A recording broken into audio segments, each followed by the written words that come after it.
But the first line in that, one of the first lines in that movie is Andy Samberg going, "Ever since I was born, I was dope." Yeah. That's very funny to me. Cut to like a baby drumming like fucking Neil Peart. And it was anyway, good flick. I watch it every year. It's Good it's flick. a fun one for sure. It's fucking funny, dog. Man.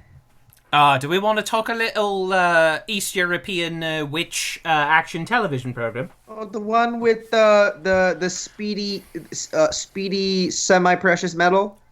WandaVision, I believe it is called. Speedy Where's semi-precious Waldo? metal. The one with the gay wizard child? The gay wizard child? What? What? Those kids are gay as fuck. No, he is actually. I read, No, that's I what read he's comic gay. books. Those kids are gay. No, but I know books. He's literally canonically gay. You know that, right? Exactly. Yeah. No, yeah, exactly. That's what I'm referencing. I wasn't using gay in a pejorative. For some reason, He's I was like, why are you gay. coming for this kid? I don't know why. I was like, Why why are are you you coming coming for a child, Kevin? This Is it because of his Halloween costume? Like, okay, it is Halloween a little... costume? Halloween costumes are little innately gay. gay. It's the gayest day of the fucking year, and you're gonna come for a child like that? Halloween costumes are innately gay. Prove us Holy wrong. Shit. Prove us wrong. Am I wrong? Halloween costumes are gay. On Halloween, you're gayer than you are the rest of the year. I don't care who Facts. you These are are. facts. These are I don't facts. care who you are.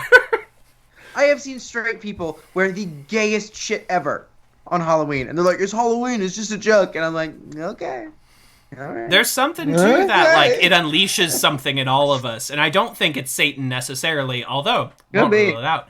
But there's something to that, like, oh, forgive me for invoking him already, but there's an episode of Buffy where they all turn into their Halloween costumes. Yes! And so, yeah, so Buffy's wearing, like, a princess costume, and suddenly she goes from, like, regular Buffy to, like, "Oh, please help me!" And Xander turns into, like, a little fucking military commando guy. dude. He's got, like, yeah. camo. Anyway, good episode featuring the actor who would voice Zaid in the Mass Effect franchise. Good episode. Speaking of gay, those two, Giles and that guy. Oh my goodness! Oh my god!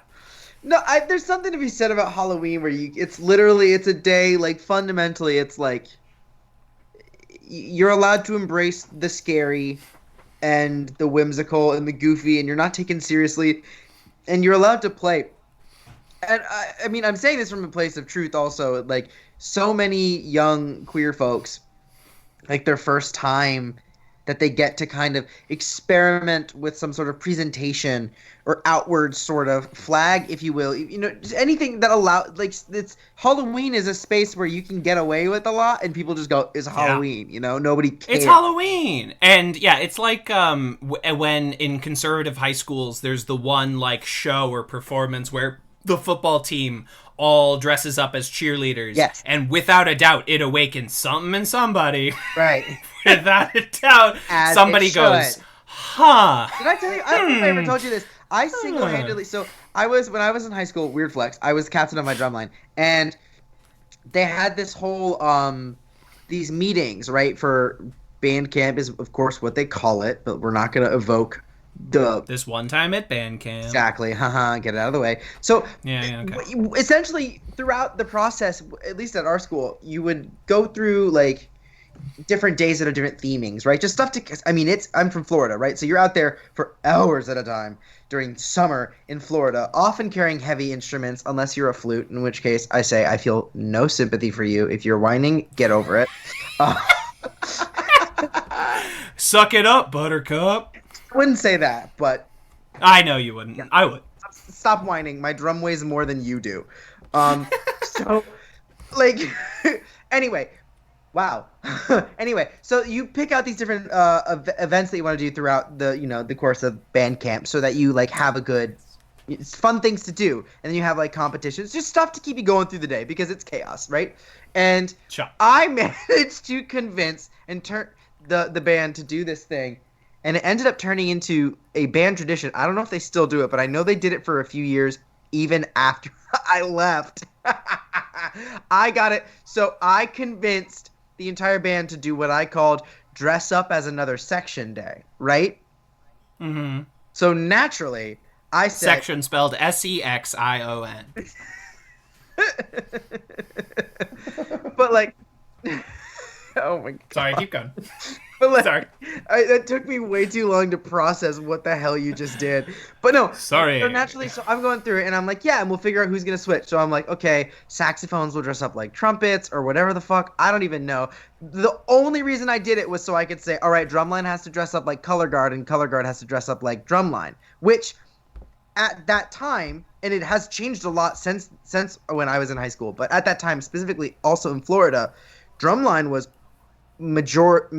almost entirely boys, right? And then there's me, As it should be. also, as it should not be. I'm kidding. Damn you. And then color guard was majority girls with a few guys.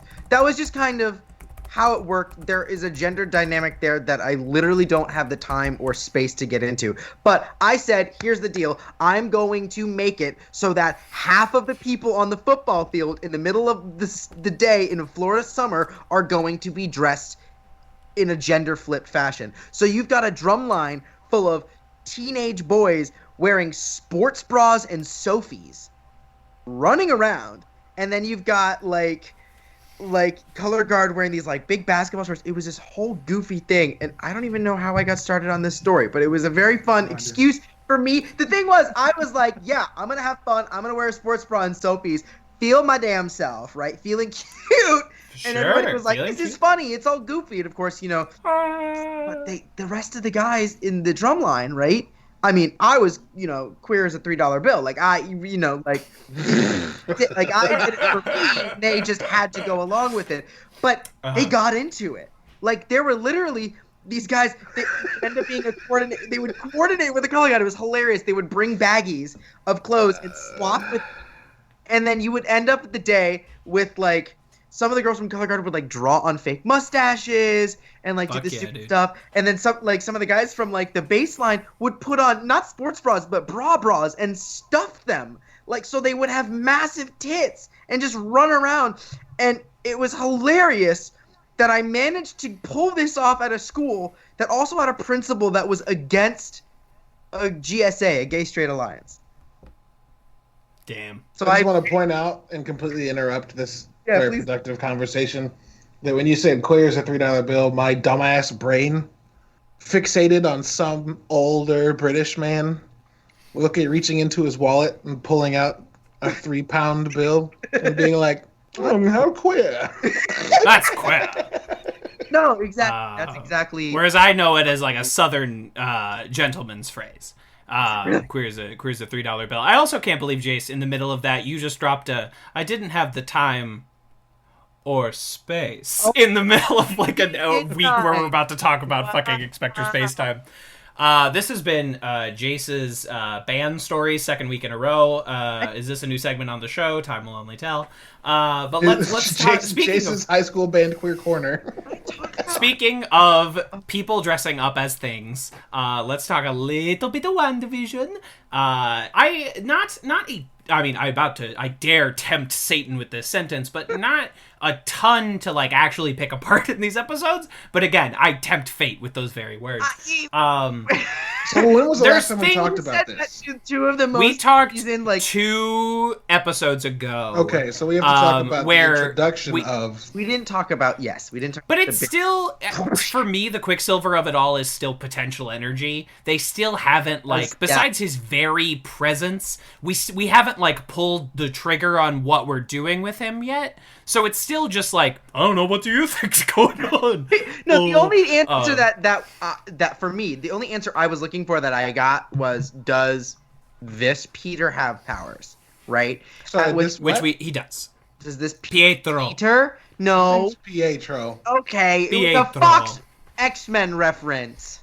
Pietro. He's Peter in those movies. Anyway. Disgusting. Okay. Disgusting. I agree. I'm not a big fan of those movies. Right. So it's still, we've answered a certain amount of questions. Does he have powers? Yes. Does everyone know he looks different? Yes. Like, everyone is consciously aware that he is now Evan Peters.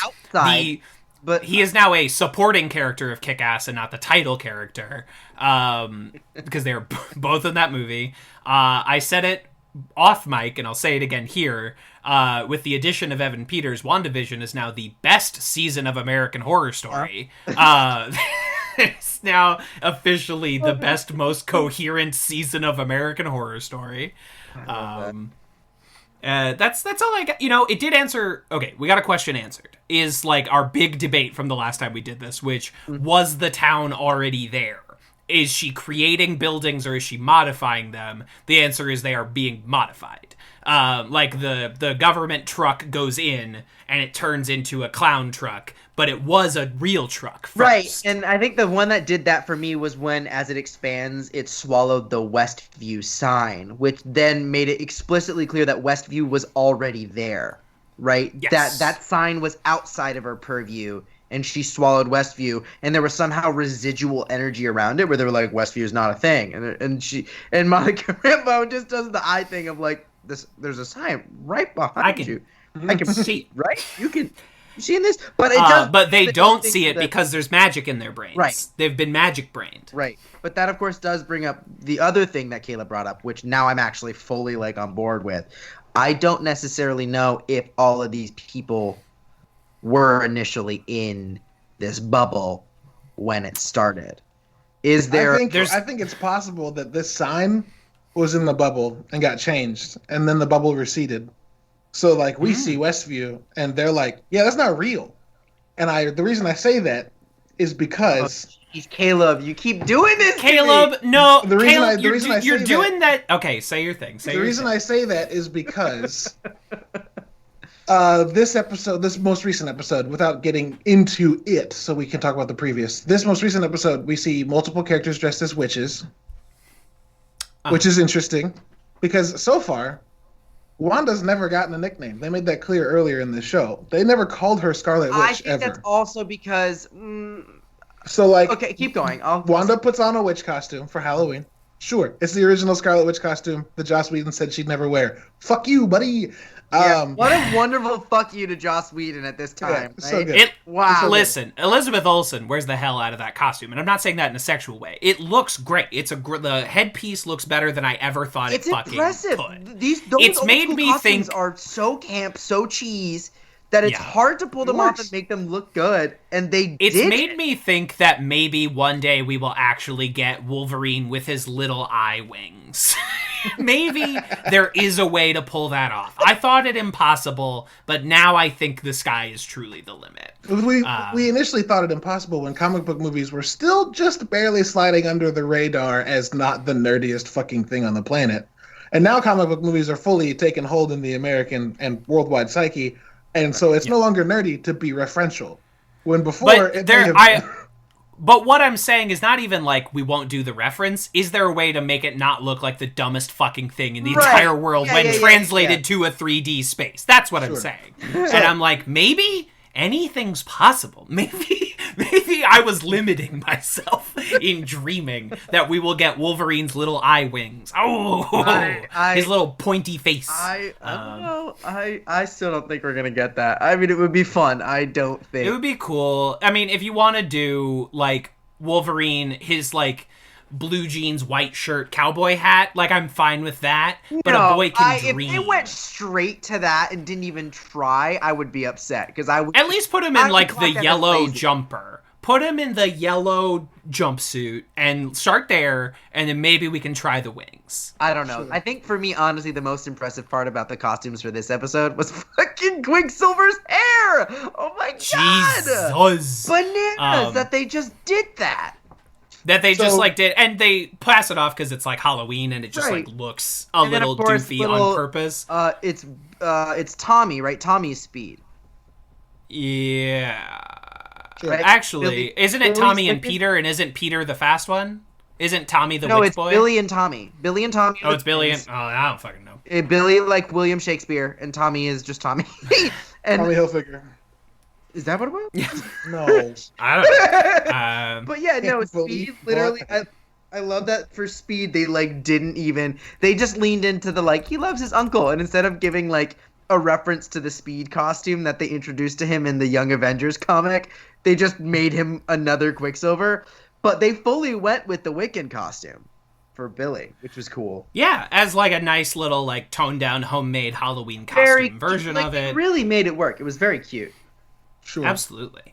So back to my so point. Tommy has silver speed, Billy has magic. Sorry. There we go. Yeah. So okay, I was right. Back to my point. Yes, sorry. Too good. The Westview sign was originally in the bubble, and the bubble receded. So we don't know that. But we know that things that interact with the bubble and then come out are completely transmogrified into whatever it was that Wanda wants them to be. Wanda puts on a witch costume for Halloween, which is fine. Agnes, who is most likely, and in many people's minds, definitely Agatha Harkness, who's also a witch, is also dressed as a witch in this episode. And this show has made it clear that coincidence is not happening. Everything's on purpose. So, okay, the bubble is, in fact, a six-sided shape called a hexagon, and they keep calling it the hex. And what do witches do? They cast hexes. Scarlet Witch's powers are specifically called, like, hex magic. Yeah. And where was Agatha Harkness from? I don't remember. New Salem. Can't recall. New Salem. New Salem. A town full of witches. Sure. Cute. Which would make sense for why Scarlet Witch was attracted to it, because it's fully full of magic. Sure. And it would make sense that there's other witches there. So I think they say Westview doesn't exist because it was New Salem, but they don't remember that anymore. No, you're overcomplicating it. You're overcomplicating. Here's my breakdown. The thing we are supposed to register is, and it's not just a you problem, it's like a nerd culture problem as a whole, where it's like we ignore the simple, direct idea and overcomplicate it 3 steps as nerds, but it's like, no, the thing we're supposed to notice. Ending that we're trying to predict a twist ending, and the twist endings that really get us are the ones that we don't see because we're trying to predict a twist ending. Don't stomp on my fucking daisy field. I'm not stomping on your daisy field. I'm just saying, like, the thing we're supposed to notice, the interpretation of that scene we're supposed to get is as simple as he's ignoring that Westview sign that is right behind him, not the 3 steps more complicated idea is that, no, why wouldn't he just say, no, this is New Plumhaven or whatever? Like, he says there's no Westview, there's an Eastview because his brain is fucked up, not because the Eastview has been rewritten into Westview. That's all I'm saying. Here's my take. First of all, we also know loosely, the timeline is a little fuzzy because also we're not binging this. So it's coming out episodically. So our timeline is messing with the timeline of the show, which is messing with the timeline of the MCU. I'm pretty sure it is implied that Wanda steals Vision from Sword and brings him back or whatever, and then immediately drives into this area and creates this bubble around her. And then and these people haven't been missing for that long. Sword knew that something was going on because Sword lost Vision. So there wasn't a lot of time for the bubble to have receded, and then gone back out, because we clock in pretty close to when the bubble formed. From stealing the robot body to now has been like 4 days. Yeah. It's been like 4 days. You are ignoring the fact that in the last moments of the last episode, we see the bubble rapidly expand, which means it can change size at will. How soon it got there after its formation is completely irrelevant. To have done that before. Yes, it is. That is, Caleb, you're supposed to read that as an expansion of tension, not as, see, it can move, so that means it's been moved before. It's like, no, it's the expansion of... No, I don't think the timeline accounts for that. It could. Y'all are just discounting it wholesale. No, look, Caleb, I'm just... Have you ever sat at a potter's wheel with Rich and made a pot? Because when you start, that shape is pretty amorphous. It changes, it fluxes in and out until you settle on where you're going to start, where you're going to go. Where did you get pottery from? We're talking about a television series. Listen to me. Yeah. Listen, hear me out. It's not a completely abstract metaphor. No, I get what she made the bubble. It's logical to think that in the initial stages of creation, it fluctuated in size until she found her comfortable medium. Why is that so hard to believe? You are correct that is possible, but the Marvel Cinematic Universe operates on the most, and this is not a slight, the most basic storytelling principle. Like, it's never been super, super complicated. It's always simplistic, and you are always supposed to just, like, take the new information and add it, not retroactively circumvent something. How novel just, would it be if that was changing with this show? Well, here's the thing. Sure, Kevin, Kevin's so over my bullshit. No, it's fine. I'm just making good podcasts. But like, You're fine with it coming into a TV, I think Caleb is onto something though, as a fact of like it is now a TV series, and TV series are one of those things that like there is a slightly different binge culture around them. I mean, Marvel movies are automatically like people binge the crap out of them. They like YouTube video of like, I watched Doctor Strange at 0.25x speed. Here's what I found. You know, like people are all up in that. Right. But I think like WandaVision as a TV show potentially has a possibility of being able to be like, hey, if you watch this again, you'll catch something new. And they definitely did that also actually with Captain Marvel. But that being said, let me break down the two other because Captain Marvel is a different movie after you've seen it the first time, and that's true. Sure. I, as someone who knew all the Captain Marvel stuff, just like I get it. You sort of saw it. You sort of saw it coming, but still, it's a different movie. As a nerd, I was like, that character's name is Marvel. Well, I know how this goes. I know how this story goes. Right. Sure. Sorry. Keep anyway, going. So keep going. The other two things I do want to address really quickly. A lot of witches, right? Caleb, do me a favor. Will you name, aside from witches and princesses, other generic classic femme-gendered Halloween costumes for me? Say the question again? That was long. Cats. Classic Halloween costumes. Quote, for girls. Cats. Or animals of any kind. Yeah, cats, animals, vampires, fairies. Okay. Let's see. Barbie. Yeah, so sure. they're all variations on animals, witches, and then princesses, fairies, sparkly, girly, blah blah blahs. Right? I mean nurses, and right. But for the sakes of the costumes what they did in this world, Wanda explicitly did not pick just explicitly chose generic. This is everyday life costumes. These kids came out of nowhere. She populated a shit ton of kids. Which are you arguing overnight, that the fact that she's dressed up as Scarlet Witch is just because she didn't have any other options to pick a costume? I think it's not Sokovian. It's supposed to be cute. It's not supposed to be untrue. aha. It's a coven of witches. No, it's literally supposed to be like she just came up. This is a manifestation of her subconscious, right? The costumes of her family that her family wore was a tongue-in-cheek, like we can get away with these references to the comic books and call them something loose, right? And just call it like it is. There's nothing deep behind them. I think the people being witches, the inordinate amount of witches around that town is just a coincidence. One, for the most part, and I don't mean like coincidence. Doesn't have coincidences so far. But I mean, I don't mean it in the sense of that. I mean in the sense of like you know what costume that they made a point of showing actually was the Ruth Bader Ginsburg costume. That's the one that they wanted us to pay attention to. The witch costumes I viewed as at all. Didn't see it. No, it's part of one of the Frozen kids. One of the Frozen kids is wearing like the descent collar, the Ruth Bader Ginsburg, next to some skeleton boy, but. The costumes are mostly just generic classic Halloween costumes. Witches are a super popular bunch in that. They played with the theme of the Scarlet Witch. These were meta moments. These were Easter eggs for us.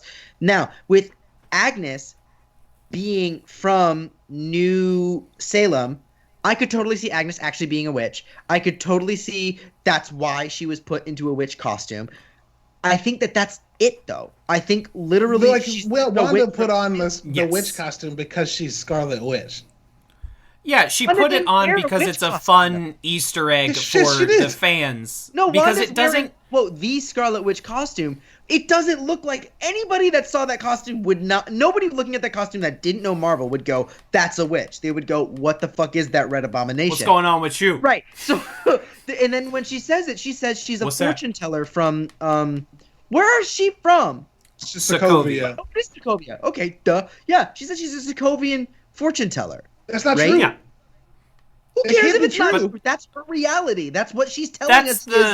Supposed to take it. I think that's what she's saying to people, so they stop asking questions. The same reason she realizes. I think she's halfway subconscious with most of this stuff, and I think since Pietro came from from her subconscious acting out what she is not acknowledging. He's more in tune with her own subconscious than she is. So when he points out shit that she did, she's kind of confused because she's genuinely confused. Yeah, she's lying to herself. She's laying railroad track while the train is in motion. So she's no longer planning everything 10 steps ahead. She's just going, and then she catches herself in these moments and these subconscious moments. And the costumes are cute. They honestly kind of like, I'm like, this is just an Easter egg because these costumes mean nothing in the universe. Yeah. Like, this is not what she and her brother wore before they became Avengers. These are just like cute fan winky costumes. That's because how I take it. I'm like, these are just... Pretend there are not comic books. These are nothing more than like a cute reference to some comic books. Like, these are that's all it, like, the witches are set dressing. They're like cute. You're supposed to notice like, oh, there's a bunch of witches, she's a witch. Haha. Not there's a bunch of witches. Right. She is building a new coven and there shall be another Salem witch trial. Although that would be pretty freaking cool. I would watch. I mean, okay, if that's just the direction the show is going, I will sit here. I will go to the weird meat deli. I will buy a crow and I will eat it. You know, my shotgun prediction is that we will see Agatha Harkness in a previous time as a witch at the witch trials. But I don't think that necessitates a lot of the other stuff that you said. I think that is Agatha Harkness, and I think we will get a flashback episode because we're going to need to. I think we're getting the flash. Nobody asked me, but I think we're getting one of the flashback episodes next week.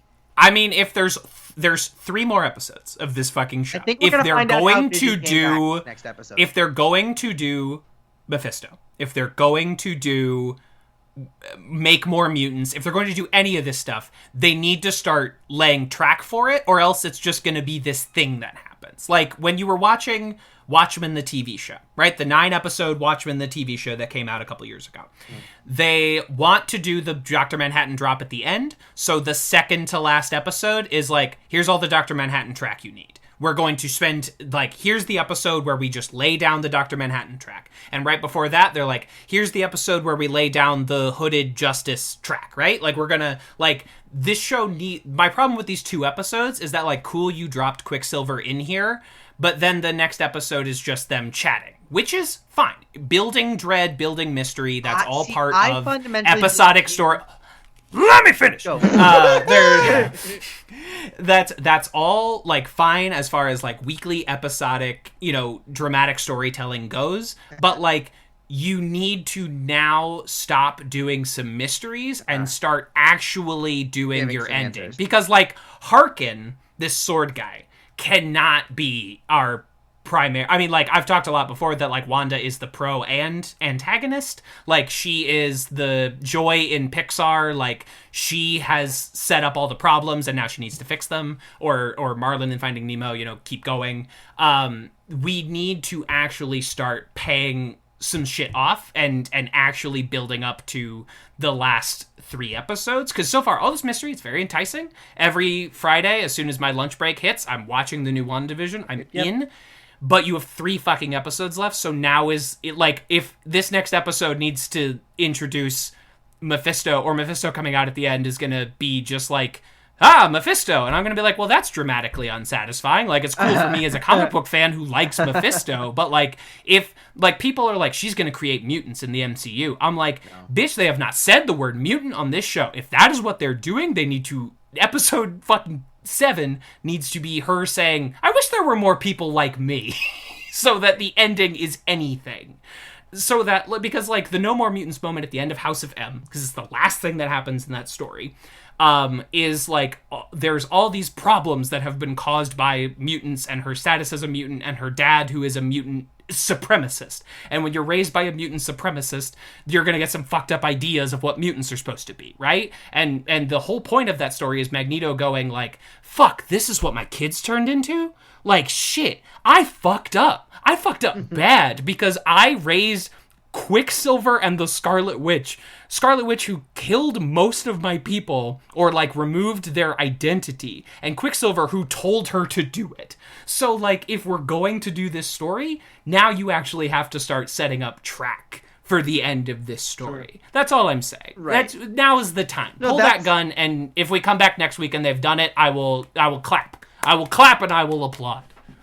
No, I as the episodes went on, I was like, I think less and less we're gonna get Mephisto. I think Mephisto might be a little bit too complicated at this point.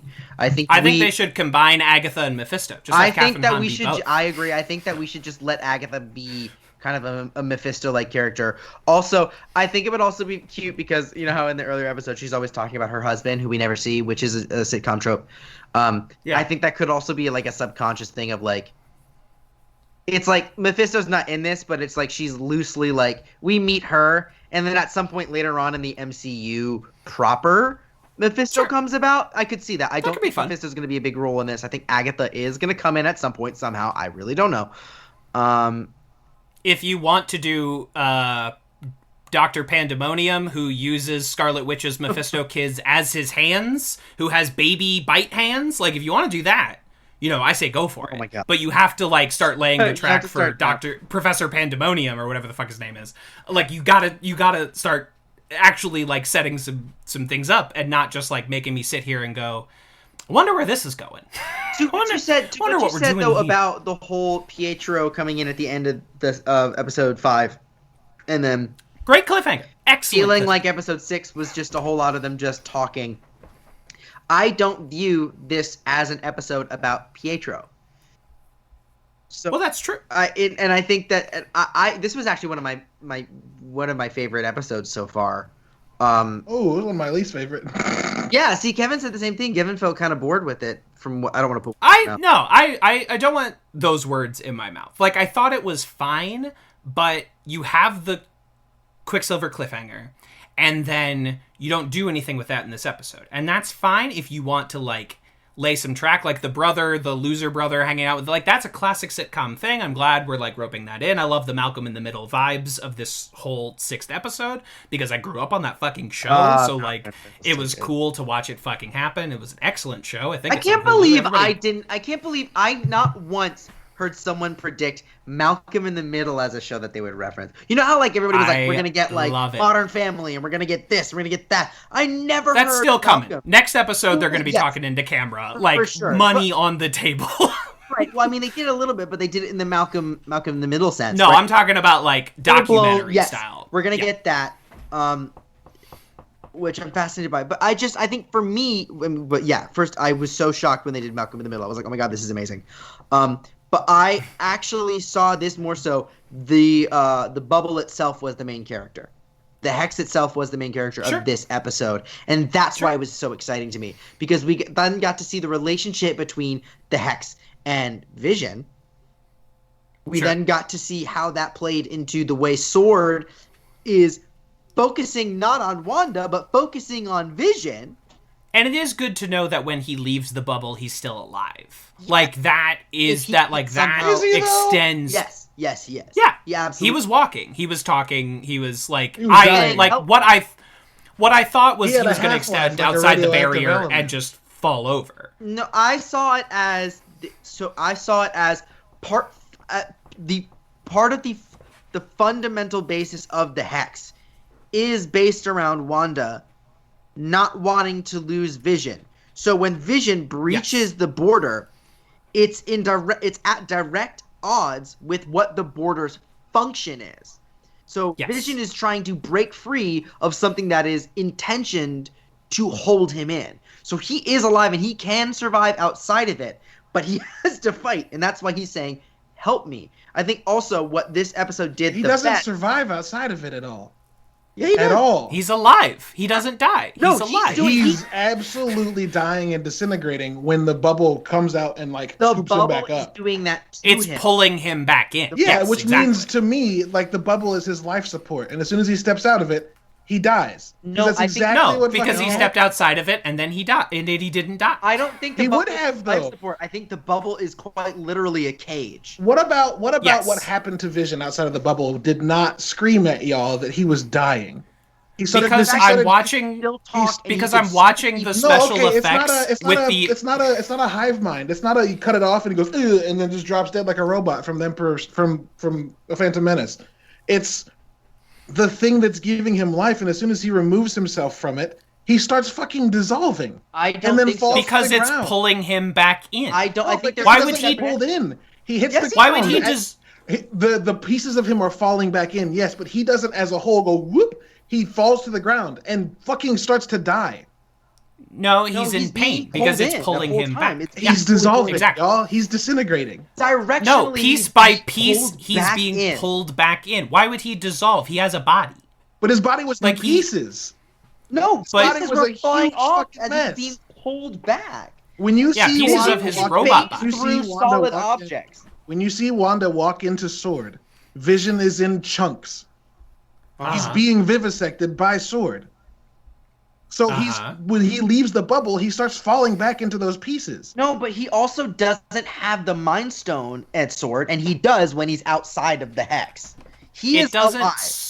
It doesn't split him along the lines where he was divided. It starts pulling pieces of him back in, like it's taking chunks and moving him back in. What makes you think he can survive outside that bubble then? Obviously, because I watched this episode of WandaVision.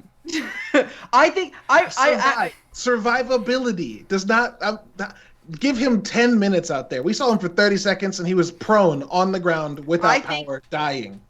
Survivability means ability to survive. I saw him as when he was leaving, not as him not surviving outside of the bubble, but as him being attacked by the bubble for leaving. Yeah, the bubble is forcibly pulling him back. Don't you dare leave me. Yes, it is the bubbles pulling him back. You don't. That's why everybody gets pulled back in. He can't survive outside the bubble. No. Killing him if he tries to escape it is different. Yes, if the bubble without the bubble. If the bubble disappeared, if the bubble were to vanish, he would still be alive. Yes. The boundary is the difference. He cannot cross. It's like when you set up an invisible fence for your dog. And the dog inside the fence is fine, but when it crosses over that line, it starts getting electrocuted, and it goes back in. That is what is happening, is that it is pulling him back in with a magic force, but he would survive if the bubble were to suddenly disappear. Another way to think about it is Vision can phase through solid objects, and Wanda knows this. Therefore, Wanda, in making the border, which we've seen people can kind of push through, go back and out of, she had to say, okay, I can't just make a wall because he can phase through it. I need to add an additional layer of security to keep him inside. So that's what that pull is. Because she knows that if she didn't add an element like that, he could just leave. And she had no idea he was gone, though. Yeah, because she didn't think he could, because she designed it so that he couldn't leave. She wasn't paying attention to him because all of this is still like intentionality on Wanda's part. That's why when you get off screen, things are not running in the proper way. That's why everything's frozen, is because it's still intentionally operated by her. The simplest answer in these Marvel movies is always the correct one. So like the answer is he's being pulled back into the void, not because otherwise he would just like fall apart. He would just go like, I'm dead now. Because he survives and because he's being pulled back in, but it is. I don't know how. I will eat a plate of crow. Just saying Vision's alive really blanket clears off some things that the Marvel Universe has made pretty explicitly clear. Like what? Right? Like the fact that the Mind Stone's gone. So he physically Wanda was also the one to destroy it. Huh? So Wanda is also the one to destroy it. She could theoretically create a facsimile. She didn't destroy it. I watched Avengers Infinity War. No, but then Thanos rewinds time. And Thanos rewound time and then took the stone for himself. And then but she did destroy it in that rewind time. She has the potential to destroy it because I watched Avengers Infinity War. So why does that not mean she could create a facsimile? Because a facsimile wouldn't be a foundational building block of the universe. Whatever. People make Infinity Stones. They can do it. That's actually one of the few things that they've never done. Is no one's made one yet. What are you talking about? They've made new ones in the Marvel comic books, so why wouldn't they be able to do it in the Marvel comic shows? Because here's the thing: I genuinely do not think Marvel would be smart for them to take an entire 10 years to make the Infinity Saga, which is fundamentally based on a guy trying to collect stones, for them afterward to say, oh, by the way, someone can make them. But it's also weird to kill a guy off and then 2 years later have him co-star on your television show. It's also a weird choice. It's robot, and in that saga they gave us she could create a power source enough to function his life force. But it's not. A power source that made Vision. The Mind Stone's not a power source. It but ostensibly it's like the lightning. Not a power it's source. all. It's a living entity that constitutes consciousness, which is why it works and brings him to life and makes him sentient. Removed, he's dead. That's why when it got taken out of his head, he fucking died. I think what we're going also there was a big hole in his head. Okay, that was what the problem was, though, because we've seen him get injured. But there was a big hole in his circuity parts. Because and also, again, they could. I'm not saying she could create a full. If Shuri had more time, they could have removed the stone, and he still would have been alive. Though that's the other thing we do know. Correct. But they didn't get there. So who got there? But what that says to me is that we can. There is a way. They spent a whole sequence setting that up. Yeah. It was Shuri did it. She was like, you can do it. Here's what's going to happen. Yeah, but she didn't finish her work. Yeah, because Thanos came. But Wanda can't hop over to Wakanda and be like, hey, can I borrow some of your notes? No, actually, I don't think she goes to Shuri. Here's what I think is going to happen. First of all, I think we're going to get the answer to all of this literally next episode. I think next episode we're going to find out how the fuck Wanda brought Vision back, the fact that he is in fact back, and the fact of how she started this thing. I think we're going to get some serious flashback to all the moments leading up to Epi 1. First of all. I think the Mind Stone's doing all of this. I think it is also somehow a Mind Stone. I don't know how. It's the Mind Stone. Sure. Why would it not help her do shit with her mind? No, it would make perfect sense. The question is, though, where is she getting a Mind Stone from? Did she get it from a different timeline? Did she get it from a different... Well, that's the thing about the Infinity Stones, is that they're like the foundational building blocks of the universe. So they technically can't be destroyed. It's like energy. They might disappear here and reappear somewhere else. So it would make sense for the Mind Stone to be back. But like... So it could reform, or it could be intentionally reformed. Right. It could be potentially reformed. see Wanda kind of cosmically bringing the Mind Stone back together. It would be an insane move, and I would need a little bit more explanation. But I could potentially see Wanda being like, I've got all the pieces out. Now all I need is this shiny little dingleberry that goes right in his forehead. And then and she puts the dingleberry on. And like pulls it together, and it's glowing and everything. I would just like to point out one thing before we move on. This last thread of conversation has been some of the most wild speculation in the world. We're just kind of rolling with it, and that's fine. I suggested that the witch costumes be on purpose, and y'all fucking lost your minds.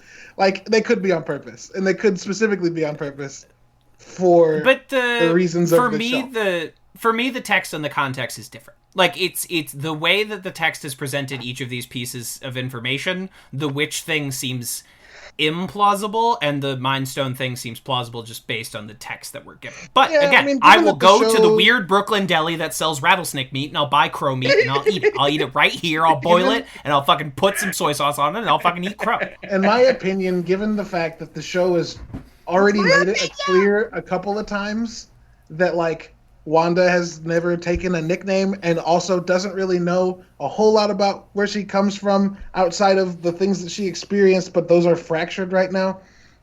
Like, why would you bring up twice in the same episode that she never got a nickname?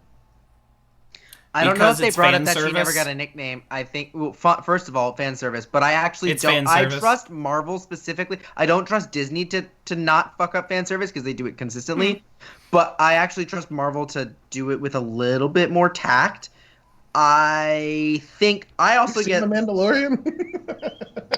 It's Christ. fan service. It's fan service. It's a fan service sorbet. Right, but I think it's also loosely implied that maybe she did already have this nickname, and Wu just like doesn't want to call her that because he knows it'll play into the narrative that whatever his name is. Jimmy Woo is the new Coulson, where you put the opinions the audience has in Jimmy Woo's mouth so that we like Jimmy Woo and we know who the bad guys are. It's literally the same trick they did in Avengers, directed by He Who Shall Not Be Named, where Coulson says the Avengers are good, they'll come together, and the shadowy council says the Avengers are bad, they won't come together. It's Jimmy Woo is the new Coulson. That's what they're doing, that is all what we've actually done, and this was my big takeaway from this episode that I like so much, is we now have our new team. Our protagonists are now Monica and Jimmy. And they're gonna Darcy. Well, Darcy's on the inside now. But she's still our other protagonist. Yes. I agree. Yeah. No. So I think right now It's now Monica and Jimmy are the only hope to not only save Wanda and Vision and everybody in Westview, but the entirety of Sword. Doctor Strange is going to show up. Yep, he is. Well, actually, also, Far From Home kind of confirms that. Who's going to show up? Doctor Strange. But also, actually, before then, though, my big Far question... From Home confirms Doctor Strange is going to show up, and what? No, I'm not going to ask. It's a Jace, single keep sentence. going. It's a single sentence. Then when they're talking about solving this multi-dimensional problem that doesn't exist, that homie brings up, that's not real, that he made up. Yes. Yeah. Chill, dude. Give me some credit. Fuck. I'm sorry. When he brings that up, and Peter Parker's like, "Shit, I don't want to deal with this. What about the Avengers?" And then fucking Fury's like, "They're busy," and he's like, "What about Doctor Strange?" And he's like, "Can't reach him. Been unable to reach him." Where the fuck is he? His job is to protect the universe from shit happening. And they can't reach him when some shit's happening? It's because he's tied up in the multiverse of madness, which means that... It definitely... Yeah, it could be that, but that's also the excuse they use in every comic book ever published, where it's like, why... Okay, Gotham is, like, on fire and barred off from civilization. Why doesn't Superman help a little bit? It's because Superman's busy. That's what they... But I get what you're saying. It could be that it is the multiverse of madness or the WandaVision. I think before we get Doctor Strange, we need an answer to who the hell Monica Rambeau's engineer friend is. Is it Reed or is it Doom? It'd be so dope if it's Doom. It'd be so fucking cool if Monica Rambeau is friends with Dr. Doom. Right, and then we introduce him as a more complex character as he should be portrayed. I don't care if John Krasinski plays Reed Richards if Monica Rambeau is friends with Dr. Doom. I will be first in line to see that major motion picture. Are you shitting me? Can I tell you the one dumb fan theory that I read that I actually kind of like this, and I'm gonna choose to accept it as canon, even though we might never get an answer. So Monica Rambeau's mom died from cancer. This we know. We know this. This we know.